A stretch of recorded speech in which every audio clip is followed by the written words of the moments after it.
Good morning everyone. पिछले class में electrostatic lecture 4 में हम लोग देखे थे क्वांटाइजेशन ऑफ चार्ज, जो कि बहुत इंपॉर्टेंट टॉपिक था। उस पर मैंने प्रॉब्लम भी बनाया है और कुछ क्वार्क के बारे में भी बताया है, जो कि बहुत इंपॉर्टेंट है। तो आज मेरा टॉपिक रहेगा लेक्चर 5 में कंजर्वेशन ऑफ चार्ज। ये भी जो कि बहुत इंपॉर्टेंट टॉपिक है, कंजर्वेशन ऑफ चार्ज।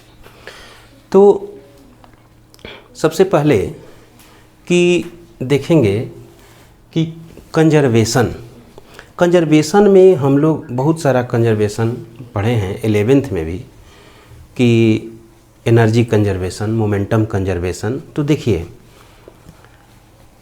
जो भी कंजर्वेशन लॉ होता है, मोमेंटम कंजर्वेशन कहिए, एनर्जी कंजर्वेशन कहिए, उसका एक कंडीशन होता है कि कब कंजर्वेशन। हमेशा जैसे मोमेंटम कंजर्वेशन है तो हमेशा कंजर्व नहीं रहता है। कब कंजर्व रहेगा? तो फोर्स जीरो लगे तो। अगर बॉडी पर फोर्स जीरो लगने लगे तो बॉडी का मोमेंटम कंजर्व होगा, मतलब कांस्टेंट होगा। अगर केवल और सिस्टम पर अगर फोर्स जीरो लगे तो सिस्टम का मोमेंटम कंजर्व होगा।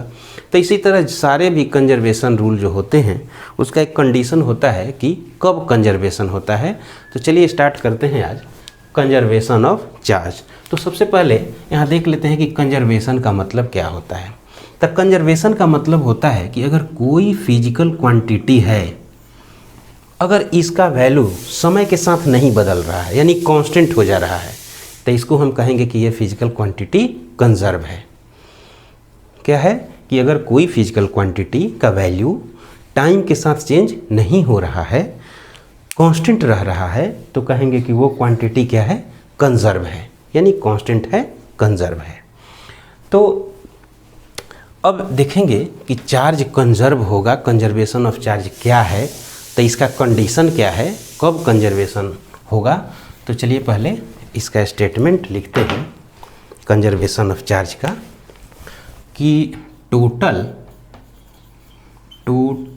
Charge of N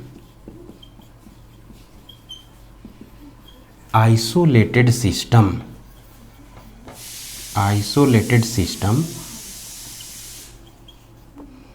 remains constant with time, मतलब कांस्टेंट रहेगा विथ टाइम, यानी टाइम बढ़ेगा लेकिन चार्ज जो है कांस्टेंट होगा। Total charge of an isolated system remains constant with time. This is called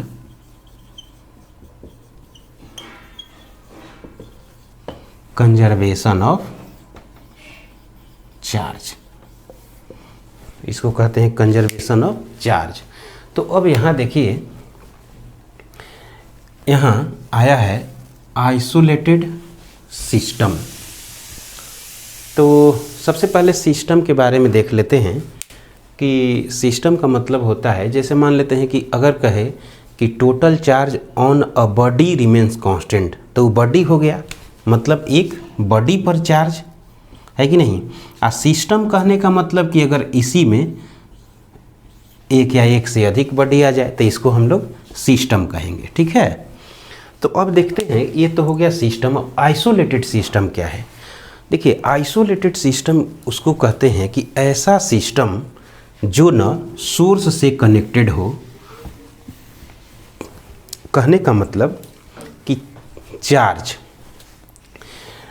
के लिए आइसोलेटेड सिस्टम, कोई सिस्टम को हम लोग आइसोलेटेड बनाना है, इसका मतलब कि वह सिस्टम न कोई सोर्स से कनेक्टेड हो, मतलब कि कोई चार्ज देने वाला सोर्स से कनेक्टेड नहीं हो, और दूसरा न वो अर्थ से कनेक्टेड हो। यानी कहिए कि जैसे किसी चार्ज बॉडी को अर्थिंग कर दीजिए तो उसका चार्ज अर्थ ले लेता है, यानी चार्ज अर्थ ले लेती है, यानी अर्थ से कनेक्टेड न हो। इसका मतलब कि ऐसा सिस्टम जो सोर्स से न कनेक्टेड हो, यानी न उस पर कोई चार्ज देने वाला हो और न ही कोई चार्ज लेने वाला हो। जैसे एक फिगर से बता रहे हैं कि जैसे मान लेते हैं कि ये कोई बॉडी है, ठीक है, और इस पर 3 बॉडी है, ये सिस्टम है ये क्या है, सिस्टम है।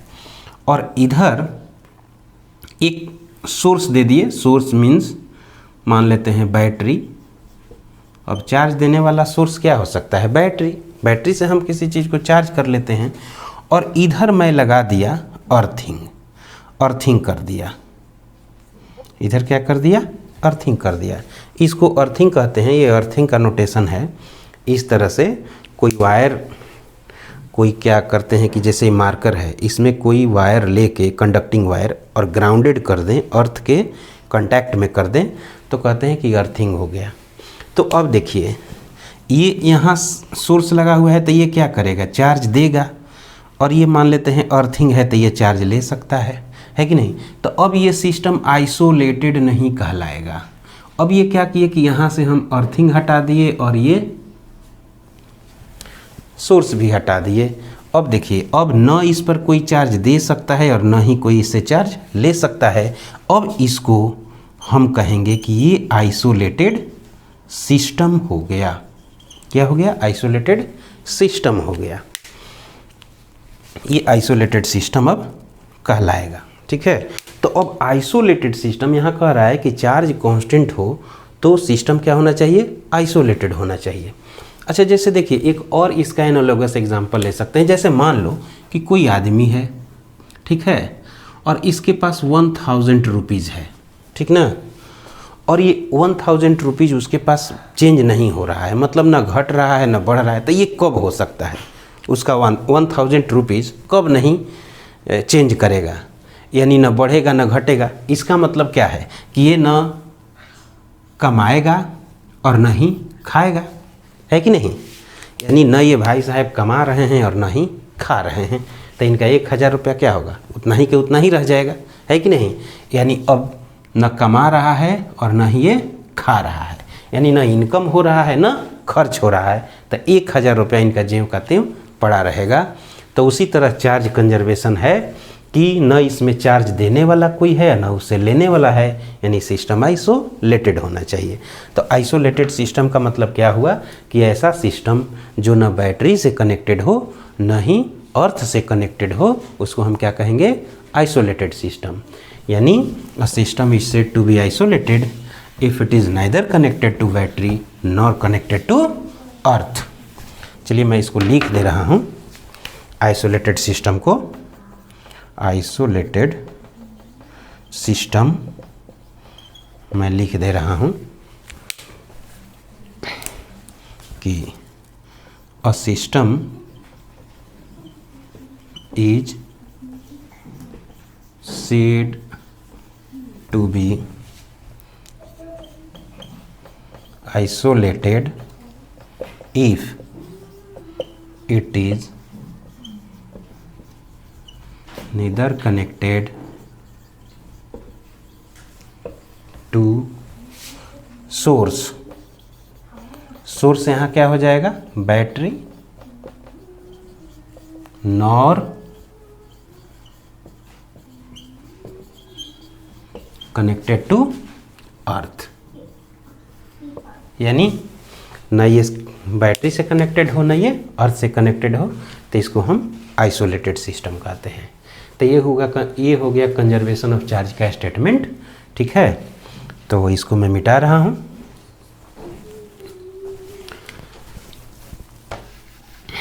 इसको मैं मिटा दे रहा हूँ। किसी भी कंजर्वेशन का कंडीशन ध्यान में रखना चाहिए कि कब कंजर्वेशन हो रहा है।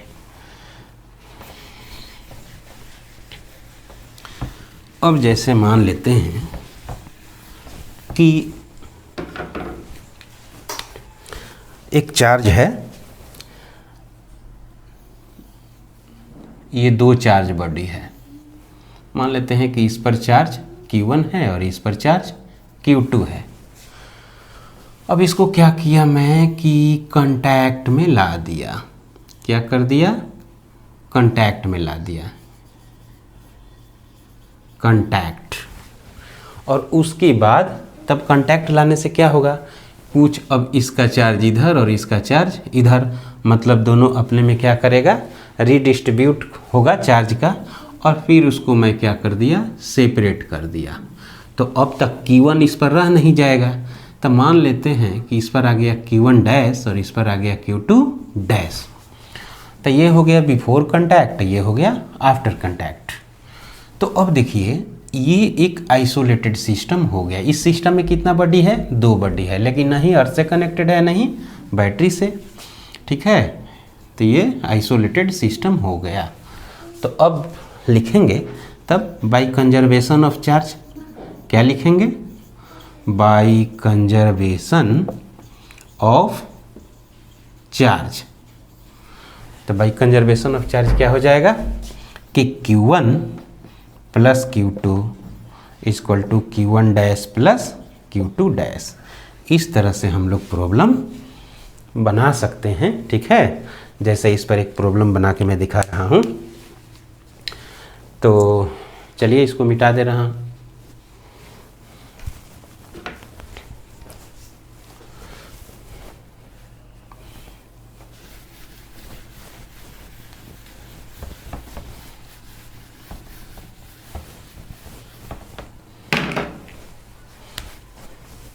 चलिए एक एग्जाम्पल कि एक मान लेते हैं कि बॉक्स में 3 बॉल है, 3 बॉल है और इस पर मान लेते हैं कि 10 मिली कूलम चार्ज है, इस पर मान लेते हैं 8 मिली कूलम चार्ज है और इस पर मान लेते हैं -4 मिली कूलम चार्ज है। थोड़ा इसको बड़ा कर देता हूँ। -4 मिली कूलम चार्ज है। अब इसको क्या कर रहे हैं कि पूरा चेक करें, इसको हिला रहे हैं, ठीक ना। और तब सपोज दैट मान लिए कि इस पर आ गया, सपोज दैट इस पर आ गया 6 मिली कूलम, इस पर आ गया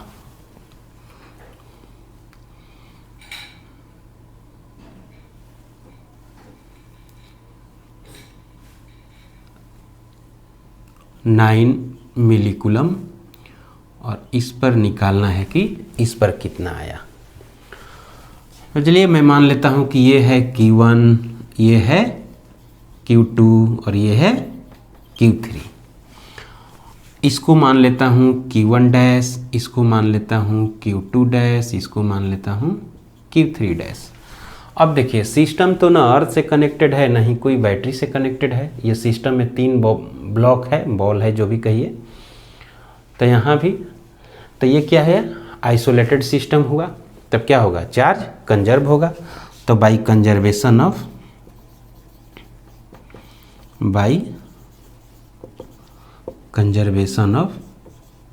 चार्ज।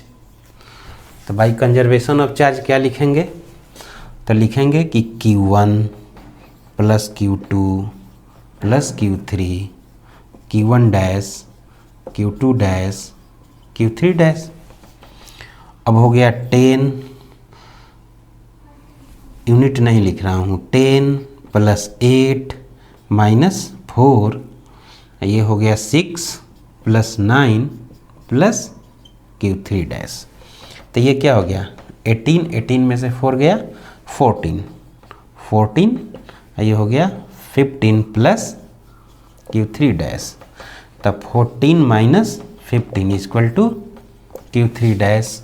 तो इसलिए Q3 डैश क्या हो गया? -1 माइक्रोकूलम। यानी Q3 पर कितना चार्ज आ जाएगा? -1 माइक्रोकूलम। तो इस तरह से प्रॉब्लम बना लेंगे कंजर्वेशन ऑफ चार्ज पर। तो बहुत आसान है। अब एक एग्जाम्पल दे रहे हैं कंजर्वेशन ऑफ चार्ज का, जो बहुत इम्पोर्टेंट एग्जाम्पल है। देखिए कंजर्वेशन ऑफ चार्ज होता है ना कि एनी टाइप ऑफ रिएक्शन हो, जैसे न्यूक्लियर हो, डीके हो, केमिकल रिएक्शन हो, हर जगह चार्ज कंजर्व होता है। हो सके वहाँ मास कंजर्व नहीं भी होता है, एनर्जी भी नहीं कंजर्व होता है, लेकिन चार्ज कंजर्व होता है। तो इसको थोड़ा देखते हैं एक ऐसा एग्जाम्पल जहाँ की चार्ज कंजर्व हो रहा हो, लेकिन मास और एनर्जी सेपरेटली कंजर्व नहीं होता है, ठीक है। तो ऐसा एग्जाम्पल दे रहे हैं, इसको मिटा दे रहे हैं।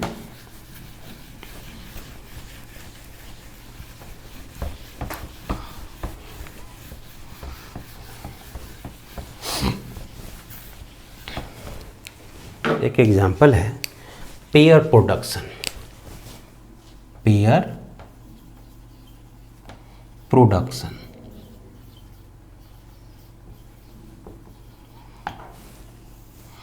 नाम से ही क्लियर है, कोई चीज़ प्रोड्यूस हो रहा है और पेयर में, पॉजिटिव और निगेटिव को हम लोग पेयर बोलते हैं। तो पेयर प्रोडक्शन में जैसे देखिए कि मान लेते हैं एक न्यूक्लियस है और इस न्यूक्लियस पर गामा रे इंसिडेंट हो रहा है। ये क्या है? गामा रे, और इसका एनर्जी h न्यू है। तो यहाँ से दो चीज़ प्रोड्यूस हो जाता है, E प्लस, जिसको हम लोग बोलते हैं पॉजिट्रॉन। क्या बोलते हैं? पॉजिट्रॉन। और एक आता है E माइनस, जिसको क्या बोलते हैं? इलेक्ट्रॉन। ये है पॉजिट्रॉन और ये है इलेक्ट्रॉन, और ये है क्या? न्यूक्लियस। न्यूक्लियस। तो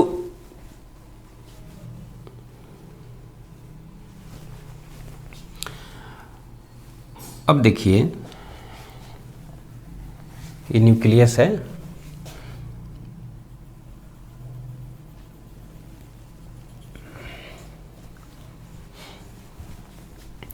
अब देखते हैं कि यहाँ चार्ज क्या है। तो गामा रे पर चार्ज क्या होता है? गामा रे पर चार्ज 0 हो जाता है। तो यहाँ चार्ज हो गया, इसको मैं क्यू इनिशियल मान रहा हूँ, मतलब ये कंडीशन इनिशियल और ये कंडीशन फाइनल। और यहाँ क्यू फाइनल कितना हो गया? तो ई प्लस ई और माइनस ई। पॉजिट्रॉन पर प्लस ई चार्ज होता है, इलेक्ट्रॉन पर माइनस ई चार्ज होता है। तो ये कट के क्या हो गया? 0। यानी क्या हो गया? Q initial equal to Q final. यानी क्या हो गया? Charge is conserved. चार्ज क्या हो गया? कंजर्व्ड हो गया। अब यहाँ गामा रे का मास मान लीजिए mi। अब जानते हैं कि रेस्ट मास फोटोन क्या है? फोटोन ही तो है, 0 होता है।